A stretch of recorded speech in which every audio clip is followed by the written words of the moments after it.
안녕하세요. 원광대 삼본병원 신경과의 한선정입니다.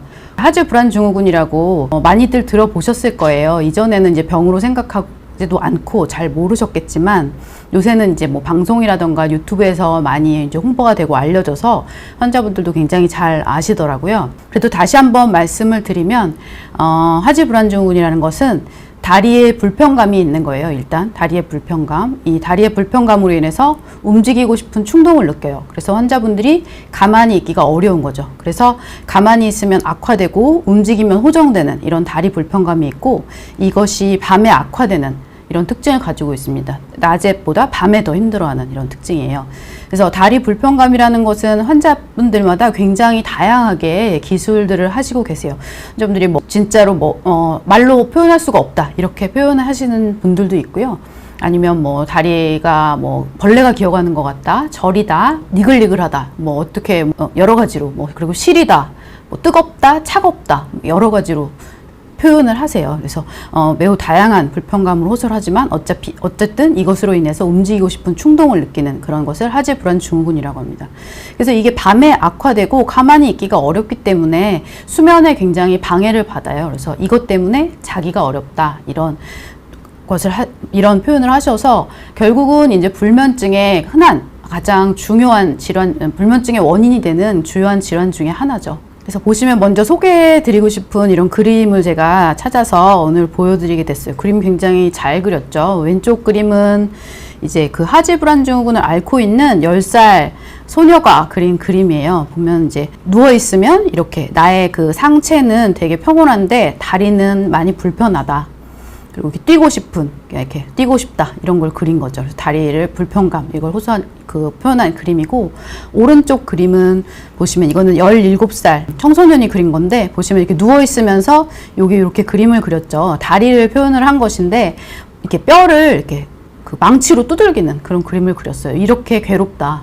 그래서 이런 다리의 괴로움으로 해서 이렇게 다리를 그러니까 망치로 두드리는 것 같은 이런 이런 불편한 통증 때문에 나는 가만히 있기가 어렵고 그래서 계속 깨어있다 밤에. 그래서 불면증이 생긴다 이런 거를 그린 그림이에요. 그래서 이런 어린 친구들도 하지 불안 증후군을 앓고 있는 경우가 많이 있거든요. 그래서 그런 그런 친구들이 이렇게 그린 그림이에요. 그래서 굉장히 얼마나 괴로웠을까 이런 생각이 들기도 하고, 또 굉장히 그림을 잘 그려서 이제 제가 보고서 깜짝 놀랐었습니다. 그래서 이제 다리가 불편한 이런 질환들이 또 다른 것들이 많이 있는데요. 하지 불안 증후군이 많이 이제 홍보가 되다 보니까 요새는 이제 많이 알고들 진료를 보러 오세요. 그래서 어떤 분들은 이제 제가 본인이 하지 불안 증후군 같다 이렇게 하면서 오시거든요.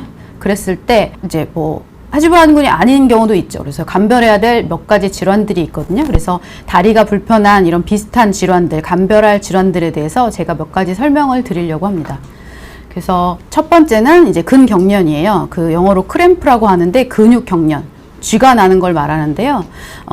갑자기 야간에 쥐가 났을 때 이게 하지 불안 증후군하고 유사한 이런 수면을 방해하는 이런 다리에 쥐가 나니까 너무 아프고 너무 아파서 수면에 방해가 되는 거죠. 그리고 다른 것은 관절염이 있는데요. 관절염 같은 경우에도 이제 주로 무릎 같은 데 나타나고 양측으로 있는 경우가 많죠. 노인들에서 많고. 그래서 이제 관절염도 이제 다리 불편감을 호소하는 질환 중에 하나인데, 주로 관절 부위에 국한이 돼서 나타나죠. 그래서 통증이 국한돼서 나타나고, 그렇지만 이런 관절염은 움직이면 악화가 돼요, 증상이. 그래서 쉬면 호전이 되고, 그래서 하지 불안 증후군과 차이가 있고요. 그 다음은 하지 정맥류.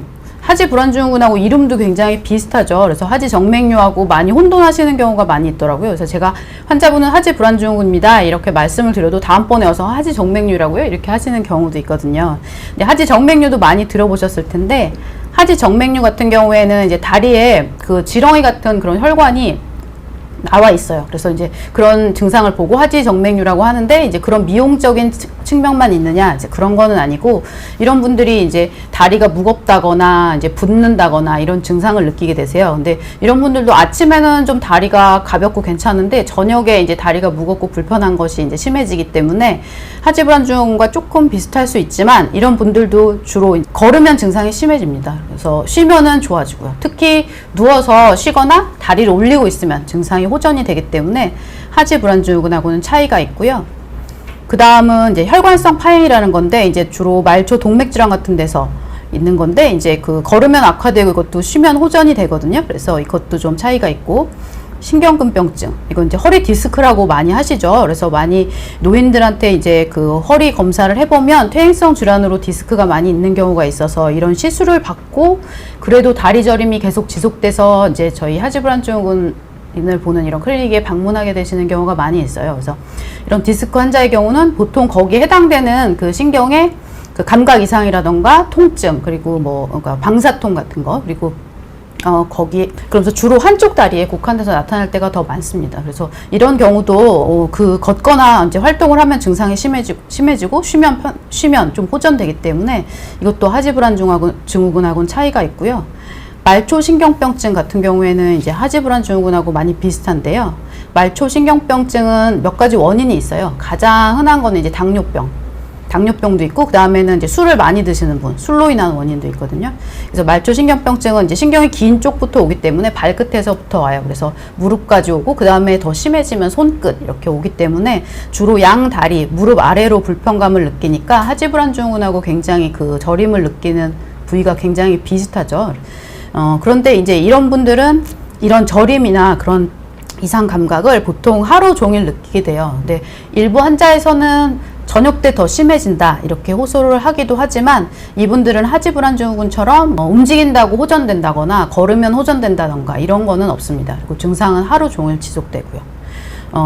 그런데 이제 또 이게 그 증상이 비슷하면서도 또 그런 게 말초신경병증하고 하지불안증후군하고 같이 있는 환자분들도 많아요.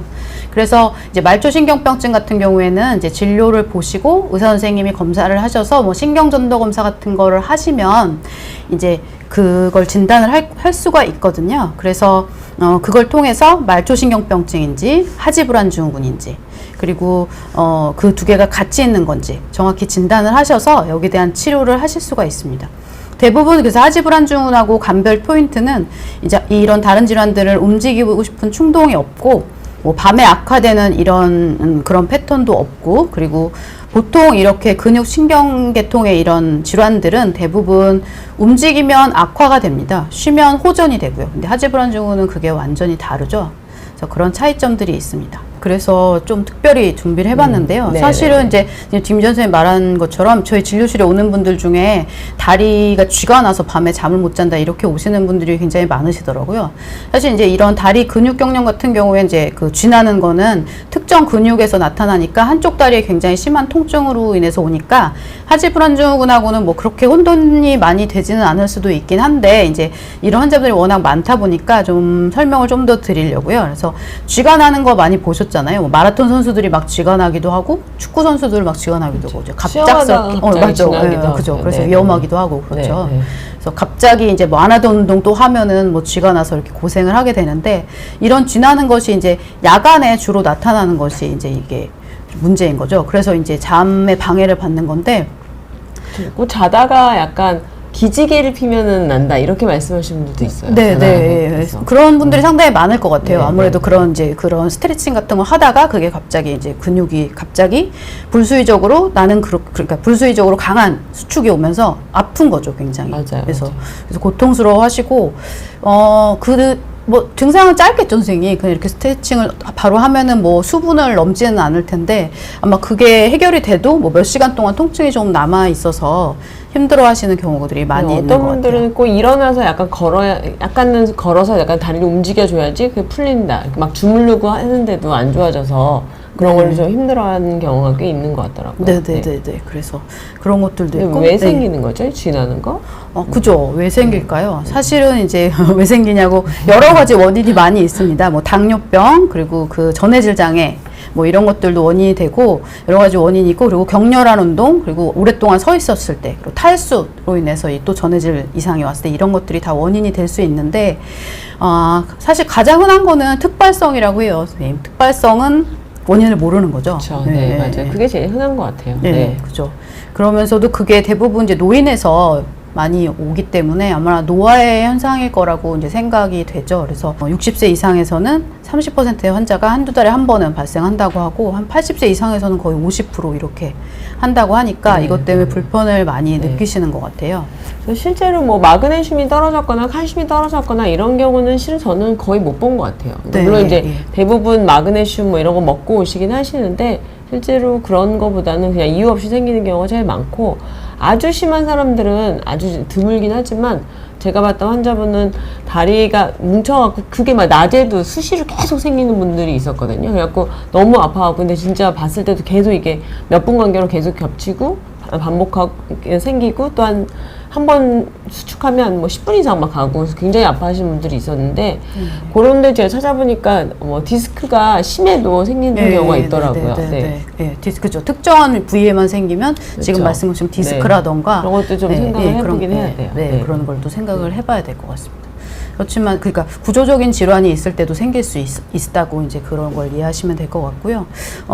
치료는 사실 이제 특발성이라고 하니까 치료도 또 한 가지로 딱 귀결되지가 않는데요. 치료는 일단은 쥐날 때 해결하는 거 아시죠? 다 아시겠지만 한번 설명드릴게요. 주로는 이제 쥐나는 위치가 이게 다리라고 치면 이 종아리 근육에서 많이 생기잖아요. 발 근육에서도 생긴다고 하니까 이렇게 종아리 근육이 생기면 다리 이렇게 무릎은 쭉 펴시고 발목 이렇게 딱 90도로 꺾으셔서 손으로 이렇게 잡아당겨서 이제 그 종아리를 쭉 늘려주시면 이제 제일 좋죠.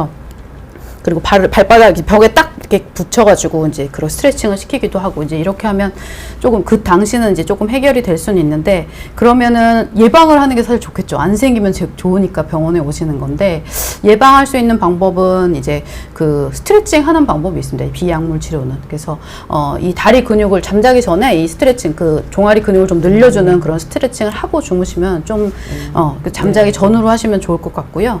그래도 안 된다면 이제 약물 치료죠. 약물 치료도 뭐 몇 가지가 있는데 뭐 비타민 B나 E 그리고 미네랄 이런 거를 쓰기도 하고 아니면은 칼슘 채널 차단제 그리고 뭐 가바펜틴 같은 그런 약들을 사용해 볼 수 있으니까요. 네, 이런 약들이 필요하시면은 이제 진료를 보셔야겠죠. 그래서 진료를 해서 너무 이제 힘드시면 진료를 보시고 상담을 하시면 좋을 것 같습니다. 하지불안좋은 이제 환자들을 보거나 할 때 또 궁금해하시거나 이제 저희도 이제 환자분들한테 설명드리는 이제 중요한 포인트 중에 몇 가지를 제가 말씀을 드려보려고 해요. 그러면 이제 하지불안종은 실은 이제 앞에서 주로 저녁에 나타나는 거라고 자려고 하면 나타나는 게 아주 특징적이긴 한데 정말 밤에만 생기나요? 밤에만 나타나는 게 제일 중요한 특징이긴 합니다. 특히 처음에 시작할 때는 예전에는 낮에는 전혀 상관이 없고 낮에는 누워있어도 괜찮은데 저녁에 자려고 누우면 생기는 게 가장 특징인데 실제로 시간이 이제 지나면서 하지불안종도 좀 진행을 할 수가 있어요. 그래서 시간이 지나면 낮에도 좀 이제 오래 앉아있으면 생기고 또 비행기 같은 건 타거나 극장 같은 데 가면 실은 이제 낮이잖아요. 그런데 물론 이제 밤에 갈 수도 있겠지만 그럴 때도 나타날 수 있어서 구분을 해야 돼요. 그래서 실제로 낮에도 생기는데 그럼 예전에는 밤에 있었던 건지 확인을 해야 되고 낮에 생기는 경우는 이게 하지불안종이 오래된 경우 첫 번째, 두 번째는 이제 뒤에서 저희가 말씀드릴 뭔가 다른 요인 때문에 악화된 경우가 이제 있을 수가 있고 이제 약을 먹다가 이게 악화되는 경우에는 실제로 생겼던 증상보다 조금 더 일찍 생기는 경우가 있거든요. 그러니까 원래는 뭐 10시에 자려고 누울 때만 생겼는데 저희가 이제 뒤에서 말씀드린 도파민 효연제 이런 약을 이제 쓰다 보면 이상하게 낮에도 한 조금 일찍 초저녁부터만 생기거나 이런 증상이 생길 수 있어서 저희가 하지불안종 치료 중에 이러면 약을 좀 조절해야 되거나 뭐 이렇게 될 것 같습니다. 그 다음에 다리에만 나타나나요? 라고 이제 또 여쭤보시는 분들도 있는데 환자분들 보시면 어때요? 주로 다리 말씀하시나요? 아무래도 다리가 흔하긴 한데요. 사실 다양하게 나타날 수 있습니다. 그래서 뭐 진짜 코, 귀, 등, 뭐 여러 가지 팔이 생기는 경우도 한 20에서 50% 된다고 알려져 있다고 하더라고요. 코도 있어요? 그렇다던데요. 제가 본 환자는 아니었는데 코가 있는 경우도 있었다고 하시더라고요. 대부분은 이제 종아리, 실은 이제 다리가 제일 흔하고 특히 뒤쪽 종아리가 제일 흔하긴 한데 뭐 발등도 있을 수 있고 발도 있고 좀 심하신 분들은 허벅지.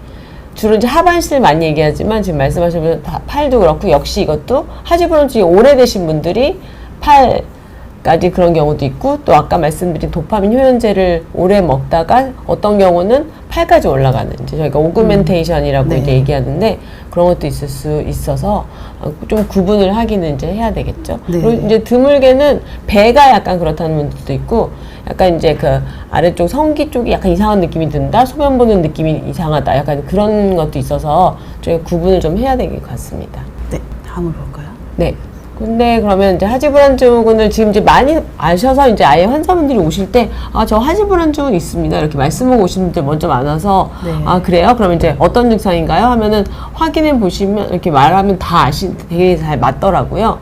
근데 이제 악화시키는 요인을 실은 이제 찾아서 미리 약을 먹기 전에도 좀 좋아지면 좋을 것 같은데 어떤 게 하지불안증후군을 악화시키죠? 또 잠을 못 자면 하지불안 증후군이 악화되는 경우가 많아요. 그래서 잠을 못 자는 경우에 이런 하지불안 악화되니까 이제 충분한 수면을 취하는 게 중요하고요. 그래서 다른 이제 그 유튜브 방송에 많이 하신 수면위생, 그러니까 규칙적인 생활 수면 습관 갖고 수면위생을 잘 지키는 게 중요하고, 그리고 이제 잠을 잘 자기 위해서는 이제 환자분들이 하지불안 증후군이 있더라도 다른 수면 질환이 같이 있는지를 살펴보는 게 중요하실 것 같아요. 특히 수면 무호흡증 같은 거요. 수면 무호흡증 같은 게 있는 경우에 그럼 환자분들이 깊은 잠을 못 자니까 그러면은 결국은 숙면을 취하지 못하니까 또 하지불안 증후군도 악화될 수가 있거든요. 그래서 이런 동반 질환을 치료해 주시면 또 이제 증상에 좀 도움이 될 수 있을 것 같습니다. 그리고 그 외에 임신이나 만성 신부전이 있을 때 이제 하지불안 증후군이 잘 생기는데요.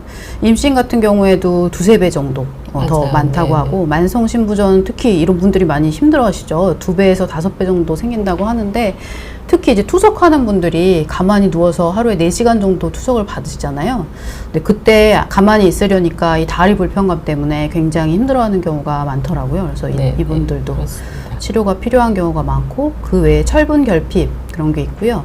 네, 철분 결핍이 아주 중요하죠. 그래서 저희가 철분 검사 꼭 합니다. 이제 하지불안증 오시면 철분이 결핍돼 있거나 이제 철분이 실은 하지불안증분들은 실제로 피에서는 그렇게 부족하지 않아도 머리에서는 부족하다고 하기 때문에 원래 철분 결핍이 없어도 훨씬 더 많이 철분이 필요하거든요. 그래서 철분을 이제 보충하게 되는데 당연히 철분이 피 검사를 했을 때도 결핍이 된 경우는 아주 이제 심하게 증상을 느낄 수 있고, 그리고 이제 카페인이 굉장히 중요해요. 굉장히 하지불안증 때문에 약 드시고 이러신 분들 중에 이렇게 물어보면 최근에 악화됐다. 그래서 물어보시면 저희가 여쭤보면 뭐 카페인 갑자기 섭취량이 늘어났거나 이럴 수 있어서 커피를 줄이는 게 이제 되게 이제 중요하겠죠.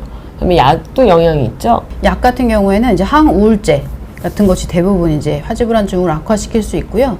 항구토제 일부에서 그럴 수 있고, 정신병 치료제, 그리고 이제 그 뇌에 작용하는 그 중추신경에 작용하는 항히스타민제 같은 것들이 하지불안 증후군을 유발시키거나 악화시킬 수가 있습니다. 그럼 다음을 볼까요? 하지불안 증후군의 치료는 어떻게 하나요? 네, 지금 뭐 저희가 말씀을 이렇게 중간중에 조금씩 드렸는데 이제 대표적으로 이제 약물 치료가 있고, 이제 요즘에 기본적으로 해야 되는 게 철분 치료가 있고, 이제 철분 치료 저희가 조금 더 자세히 이제 말씀드릴 건데, 약물 치료는 일단 뭐 하지불안증 가시면 이제 어느 수면 클리닉 가셔서도 이제 선생님이 권하시는 약들이 이제 첫 번째 약이 이제 아직까지 이제 도파민 효연제, 그러니까 도파민이라고 우리 머리에 이제 나오는 그 신경 전달 물질인데, 그 도파민과 비슷한 물질을 도파민 효연제라고 부르는데, 그런 약을 이제 쓰게 됩니다. 근데 이제 그런 약을 쓸 때 이렇게 보면 이제 약국에서 물어보면 이거 파킨슨 약이네. 그래서 굉장히 깜짝 놀라면서 약 일부러 안 먹었다, 왜 이런 파킨슨 약 나한테 주느냐, 뭐 이렇게 얘기하시는 분들이 꽤 많이 있잖아요.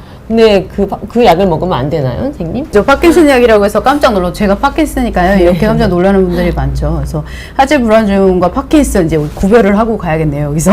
그래서 같은 병은 아니죠. 당연히 다른 병이고 결론적으로는 상관이 없습니다. 근데 이제 파킨슨병은 이제 뇌 그 흑질 부위에 도파민성 그 신경 물질이 이제 도파민이 부족해서 그 운동장애 같은 이제 떨림이나 그 행동이 느려지고 이런 것이 나타나는 그런 질환이죠. 그래서 이제 도파민과 관련된 그런 질환이고, 하지불안증후군도 이제 도파민과 관련된 질환이라고 할 수 있죠. 그렇지만 뇌가 관여하는 부위가 다릅니다. 근데 이제 도파민의 문제하고 관련이 돼 있고, 기전상.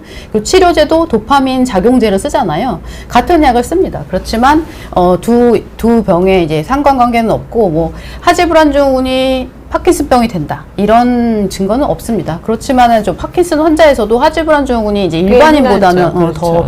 더 높습니다. 네. 유병률 높지만 두 병의 관계가 직접적으로 있는 건 아니고요. 사용하는 용량도 다르거든요. 그러니까는 선생님이 하지브란 그 적응증이 딱 파킨슨병이라고 써 있어도 하지브란 증후군에도 쓰는 약이라서 처방을 하신 거니까 그런 걱정하지 말고 잘 용량을 맞춰서 드시면 될 것 같습니다. 그리고 먹는 시간이 실은 이제 중요한데 이것도 이제 어차피 선생님들이 처방을 해주시니까 내가 증상이 생기기 전 2시간 전, 그러니까 약에 따라 좀 다른데 1시간이나 2시간 전에 약을 드시는 거라서 자기 직전에 내가 눕자마자 증상이 생기는데 그때 드시면 오히려 효과가 나는데 시간이 걸려서 고생을 하거든요. 그래서 약의 종류에 따라 다르지만 미리 좀 먹어야 되는 거고 내가 증상이 좀 일찍 생기는 분이면 그거에 전에 드셔야지 실은 효과가 좀 있을 거고요. 그래서 그런 도파민 효연제를 저희가 많이 쓰고 이제 그 외에는 또 이제 뭐 다른 종류 이제 또 보면 항경련제를 쓰네요. 막 이렇게 또 깜짝 놀라서 저한테 뇌전증 약을 주셨어요. 이렇게 얘기하기도 하는데 이제 대표적으로 쓰는 약이 이제 가바펜틴, 프레가발린 또는 이제 리디카, 뭐 뉴론틴 뭐 이런 약들이 있는데 그게 이제 항경련제지만 실제로는 굉장히 소량으로 항경련제가 아닌 이런 신경통, 하지브란증 외에 신경통 약으로도 많이 쓰는데 그 약들을 이제 많이 쓰게 되죠. 항경련제 같이 통증 치료에 효과가 좋은 경우가 많이 있어서 많이 사용을 하고 있으니까 그 처방해 주신 대로 드셔도 될 것 같습니다. 그러면 그리고 뭐 신경안정제라고 또 이제 또 놀라실 수 있는데 거의 리보트릴 뭐 이것도 몇 가지 이제 저희가 쓰는 약들이 있는데 그런 약들도 이제 하지브란 증후군에 많이 이제 쓰는 약이어서 선생님이랑 이제 상의를 하셔서 약을 받으시면 될 것 같고요. 그 다음 이제 굉장히 중요한 치료 중에 하나고 어떻게 보면은 약을 안 먹을 수 있는 치료가 이제 철분 치료인데요. 예전에는 저희가 피검사 해보고 철분이 좀 결핍돼 있으면 실제로 결핍돼 있거나 아니면 저장 철분이 페리틴이라고 하는 게 있는데 그게 정상은 15에서 30인데요. 실제로 75 이상으로 이제 유지하려고 하거든요. 그래서 낮으면 저희가 경구 이제 철분제를 많이 처방을 했었어요. 근데 이제 경구 철분제는 먹으면 이제 단점이 변비도 생기고 약간 속이 울렁거리고 약간 힘들어 하시는 분들도 있고 좀 올라가는데 시간이 걸려서 한 3개월 정도 보통 이제 3, 4개월 쓰고 또 해보고 그러다 안 오르면 좀 더 먹고 막 이랬는데 요즘은 좀 좋은 방법이 생긴 것 같아요. 주사 치료 말씀하시는 건가요? 네네. 철분 주사가 네. 꽤 효과가 좋아서 실은 네. 이게 근데 비급여라는 약간 단점이 있긴 한데 네. 주사를 좀 맞으면 효과가 꽤 좋아서 이제 뭐 모든 사람이 맞는 건 아니거든요. 기준이 있어야 되지만 철분 주사 맞으시면 일부 이제 환자분들은 아예 약을 안 먹어도 되는 경우가 몇 개월 이상 그런 경우가 있고 아니면 적어도 증상이 좀 나아지는 네. 약을 소량으로 더 먹게 되는 뭐 이런 경우가 있습니다. 네. 네, 특히 철분이 떨어져 있는 경우에는 이 주사 치료를 하면은 아까 말씀한 것처럼 약을 끊고도 한동안 지낼 수 있고 효과도 이제 뭐 경구제는 한 몇 개월 지나야 되는데 주사제 같은 경우에는 이제 빠르면 몇 주고 이제 좀 하여튼 4에서 6주 정도 지나면 효과를 볼 수 있다고 하니까요. 이제 효과를 보는 시간이 빠르고 6개월까지도 그 지속이 된다고 하니까 좀 비싸지만 이제 좀 좋은 약으로 사용될 수 있을 것 같습니다. 네. 네. 그다음은 비약물 치료 이제 한번 저희가 얘기해 보겠습니다. 네, 약물 치료는 이제 병원에서 의사 선생님하고 잘 하실 것 같고요. 비약물적 치료가 필요한 분들이 좀 있죠. 하지브란 증후군은 이제 그 빈도수에 대해서 그 중증도가 많이 다르잖아요. 무조건 다 하지브란 증후군이 있다고 매일 약을 먹어야 되는 건 아니고 뭐 일주일에 5회 이상 있고 심한 경우에는 이제 약물 치료를 하는 것이 좋겠죠. 근데 뭐 가끔 있다거나 뭐 비행기 타거나 뭐 오랫동안 차 탈 때만 있다거나 아니면은 뭐 한 달에 몇 번 있다 하면은 사실은 약을 드시는 않게 될 텐데요. 그런 경우에 이런 비약물적 치료가 도움이 될 수 있을 것 같아서 제가 소개를 좀 드리겠습니다. 그래서 아까 수면 박탈, 잠을 못 자면은 더 심해진다고 했잖아요. 그래서 규칙적인 수면 시간을 갖는 게 매우 중요합니다. 그래서 규칙적으로 자고 깨고 그래서 수면 시간을 충분히 성인의 경우 이제 7시간에서 9시간 정도 유지하는 거를 추천을 드리고요. 그리고 또 잠자기 전 스트레칭, 그 종아리 근육을 스트레칭 시키면 상당히 좀 도움이 됩니다. 그리고 카페인은 아까 말씀드린 그런 이유로 해서 카페인 줄이기, 그리고 술, 담배 피하기. 니코틴도 하지브란 증후군 증상 악화시킬 수 있고요. 술 같은 경우에는 이제 수면위생에서 많이 얘기하잖아요. 잠이 들려고는 해도 수면 유지에 방해가 되기 때문에 이제 여기에 숙면에 방해가 되고 여기서도 방해가 됩니다. 그리고 따뜻한 물로 목욕을 해서 이제 잠이 들기 쉬운 그런 상태로 하는 것도 도움이 되고요. 이 냉찜질, 온찜질 이제 이런 거 환자분들이 많이 알고 하시긴 하는데요. 냉찜질, 온찜질 어떤 게 좋으냐? 이거는 사실 크게 저기한 건 없고 취향대로 하셔도 될 것 같습니다. 그리고 적당한 운동 하시는 게 매우 중요합니다. 적당한 운동 하시면 굉장히 하지불안증후군 증상 조절에 도움이 되고요. 그렇지만은 과격한 운동은 어떻죠, 선생님? 과격한 운동은 좀 더, 그러니까 운동을 많이 한 날 더 심해지신다고 그렇게 네. 말씀하시거나 너무 운동을 안 해도 또 생긴다고 돼 있어서 아주 과격한 운동은 좀 더 악화시킬 수 있으니까요. 조금 네, 네. 피하는 적절하게 게 하시는 좋겠죠. 게 이제 네. 좋겠고 네. 그 냉찜질, 온찜질은 사람마다 다른 것 같아요. 어떤 사람은 시원한 게 좋다고 네, 되고 어떤 맞아요. 사람은 네. 따뜻해야지 좋다고 이제 그래서 네, 네. 그건 본인이 이제 필요한 거고 그다음에 이제 마사지가 아무래도 좀 도움이 많이 될 것 같아요. 네, 다리 마사지 뭐 서로 이렇게 품앗이처럼 마사지 해주셔도 되고 네. 아니면 실제로 기구를 이용할 수도 맞아요. 있고. 치료를 그래서 네. 뭐 안 받으신 환자분들은 이제 남편이나 부인, 뭐 이렇게 부인이 네. 계속 주물러 준다 해갖고 막 그런 거를 많이 호소를 하셔서 밟아준다 이렇게. 네, 뭐 그런 게 이제 네. 일부 도움이 좀 되겠지만 실은 그런 게 계속 남의 잠까지 방해하게 되면 안 네, 되니까 네. 그럴 때는 약물 치료를 받으셔야 될 것 같습니다. 네, 네. 그리고 이렇게 심호흡 같은 거 써놓은 거는 이제 뭐 아무래도 스트레스 받으면 하지불안증은 악화되니까요. 심호흡을 이렇게 해서 스트레스 조절 같은 거 하시고요. 아무래도 스트레칭, 심호흡, 이완, 정신 이완 이런 게 아니 요가 아니겠습니까? 선생님 요가 잘하시죠? 그래서 저는 요가 필라테스. 필라테스입니까? 요가가 좀 도움이 될 수 있을 것 같고요. 네. 아까 말씀드린 이제 약물, 그러니까 악화시킬 수 있는 약물 찾아서 이런 것들이 이제 그 증상 악화시킬 수 있으니까 이런 게 있는지 한번 복용 약물, 본인의 복용 약물 한번 점검해 보시는 것도 좋을 것 같습니다. 그래서 하나 그림 준비해 봤는데요. 이거 이제 종아리 스트레칭이에요. 그래서 이거 필라테스니까 아시죠? 선생님 런지는 네, 네. 이거하고는 좀 다르죠? 비슷한 여기서 좀 더 내려가야 될까요? 네, 네. 그래서 이제 작은 런지라고 이렇게 한 그림인데 이제 앞다리를 이렇게 이렇게 하시고 뒤에 이제 등부터 뒤에 종아리까지 이렇게 일자로 쭉 펴서서 이제 이 뒤에 다리를 스트레칭 일자로 하시는 거예요. 그래서 번갈아서 하시면 되고 이렇게 손 짚으셨는데 이게 벽을 짚으셔도 돼요. 앞으로 벽 짚고 뒤에 다리 쭉 스트레칭 종아리 되게 하시고 이게 그래서 이런 여러 가지 이 약물적인 치료나 뭐 이거 스트레칭과 운동과 뭐 카페인을 줄이고 이러면 일단 좀 편안하게 지내실 수 있을 것 같고요. 네.